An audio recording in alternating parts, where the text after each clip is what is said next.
Hello കൂട്ടുകാരെ, എൻ്റെ channel garden വീണയിലേക്ക് ഏവർക്കും സ്വാഗതം. ഇന്ന് ഞാൻ ചെയ്യാൻ പോകുന്നത് വളരെ സിമ്പിളായിട്ടും ഈസി ആയിട്ടും ചെയ്യാൻ പറ്റുന്ന ഒരു ഹെൽത്തി സ്നാക്കാണ്. അത് കൊച്ചു കുട്ടികൾക്കും പ്രായമുള്ളവർക്കും ഒരുപോലെ കഴിക്കാൻ പറ്റുന്നതാണ്. അപ്പോൾ അതിൻ്റെ ഇൻഗ്രീഡിയൻസ് കാണാൻ വരൂ എൻ്റെ കൂടെ. ഓക്കെ, ഞാൻ ഇന്ന് അതിനായിട്ട് ഉപയോഗിക്കാൻ പോകുന്നത് ഘീയാണ്, നെയ്യ്. അത് ഉപയോഗിക്കുന്നത് സ്വാദിൻ്റെ ഘീയാണ്, വളരെ നല്ലതാണ്. അതാണ് ഞാൻ എപ്പോഴും ഉപയോഗിക്കുന്നത്. പിന്നെ നമ്മൾ ഉപയോഗിക്കുന്നത് ചിരകിയ തേങ്ങ, അത് 1/2 കപ്പുണ്ട്. പിന്നെ ഏലക്ക പൊടിച്ചത്, 4 ഏലക്ക പൊടിച്ചതുണ്ട് ഇത്. പിന്നെ കുറച്ച് പറങ്ങണ്ടി പരിപ്പുണ്ട്. പിന്നെ ബനാന, ഏത്തക്ക ഇതുപോലെ സ്ലൈസ് ആക്കിയത്, സ്മോൾ പീസാക്കി സ്ലൈസ് ആക്കിയത്. ഇതൊരു ചെറിയ ഒരു ബനാന ആണ്. പിന്നെ അവൽ 1 കപ്പ്. ഞാൻ മൈലിൻ്റെ അവലാണ് ഉപയോഗിക്കുന്നത്. മൈലിൻ്റെ അവൽ വളരെ നല്ലതാണ്. ഇത് ശർക്കര പാനിയാണ് എടുത്തിരിക്കുന്നത്. ഇത് ഏകദേശം ഒരു 300 ഗ്രാം ഉണ്ട്. അത് പാനിയാക്കി തണുപ്പിച്ചതാണ്. ഓക്കെ, നമുക്ക് പാൻ ഒന്ന് ചൂടാക്കാം. പാനൊന്ന് ചൂടായി വരുമ്പോൾ നമ്മുടെ ഘീ അതിലേക്കിടുക. ഘീ നമുക്ക് ആവശ്യമുള്ളത്ര ഇടുക. ഇച്ചിരി കുറഞ്ഞ കൂടിയ പോയെങ്കിൽ കുഴപ്പമൊന്നുമില്ല. ഞാനെഴുതി എഴുതിയിരിക്കുന്നത് 3 ടേബിൾ സ്പൂണോളം ഘീയാണ് എടുത്തിരിക്കുന്നത്. ഓക്കെ, നമ്മുടെ നെയ്യ് നല്ലവണ്ണം ഒന്ന് ചൂടായിട്ടുണ്ട്. അതിലേക്ക് നമുക്ക് നമ്മുടെ ബനാന കട്ട് ചെയ്ത് വെച്ചിരിക്കുന്നുണ്ട്. ബനാന ഒരു ചെറിയ ബനാന ആണെങ്കിൽ നിങ്ങൾക്ക് ഇഷ്ടമുള്ളവർക്ക് ഒരു ബനാന കിട്ടാനും കുഴപ്പമൊന്നുമില്ല, നല്ലതാണ്. ഓക്കെ, നമ്മുടെ ഏത്തപ്പഴം ഇപ്പോൾ ചെറുതായിട്ട് ബ്രൗണായി വന്നിട്ടുണ്ട്. ഇത്രയാകുന്നതിൻ്റെ ആവശ്യമേ ഉള്ളൂ. അതിലേക്ക് നമുക്ക് നമ്മുടെ ശർക്കരപ്പാനി ഒഴിക്കാം. ഇത് ശർക്കരപ്പാനി അരിച്ച് വെച്ചിരിക്കുന്ന ശർക്കരപ്പാനിയാണ്. അതിനകത്ത് ഇട്ട് ഇളക്കി കഴിയുമ്പോൾ നമ്മുടെ ഇത് കപ്പലണ്ടി ഞുറുക്കി വെച്ചിരിക്കുന്നതിൻ്റെ അകത്തോട്ട് ഒഴിക്കുക.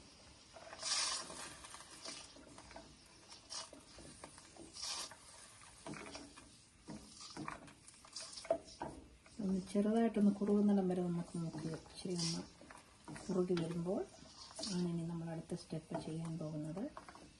ഒന്ന് ചെറുതായി കുറുകി വരുമ്പോൾ നമുക്ക് നമ്മുടെ തേങ്ങ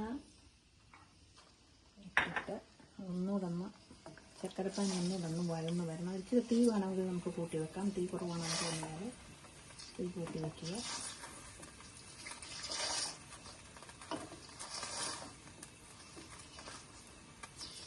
എന്നിട്ട് അതിലേക്ക് നമുക്ക് നമ്മുടെ തേങ്ങ, ചിരകി വെച്ചിരിക്കുന്ന തേങ്ങ ഇടാം.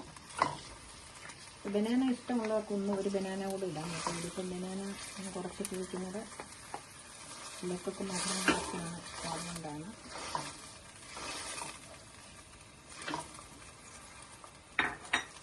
എന്നിട്ട് നമ്മുടെ ഏലക്ക പൊടിച്ച് വെച്ചിരുന്ന ഏലക്ക, 4 ഏലക്കയാണ് ഇത് പൊടിച്ചത്. അതിൽ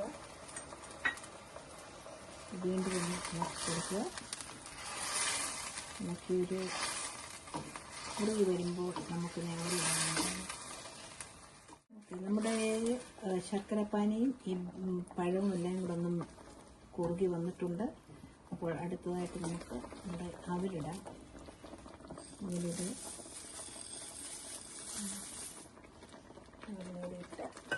നല്ലതായിട്ട് ഇളക്കി യോജിപ്പിക്കുക. ചെറുതായിട്ട് ഇതിൻ്റെ അകത്ത് കിടന്ന് അവരൊന്ന് വേവും. കുറുകി വരുമ്പോൾ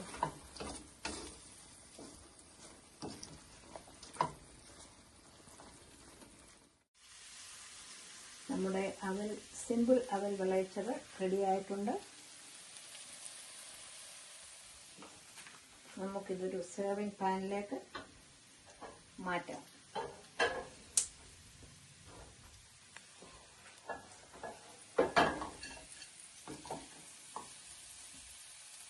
കൊച്ചു കുട്ടികൾക്ക് വളരെ ഇഷ്ടപ്പെടുന്ന സ്നാക്കാണ്.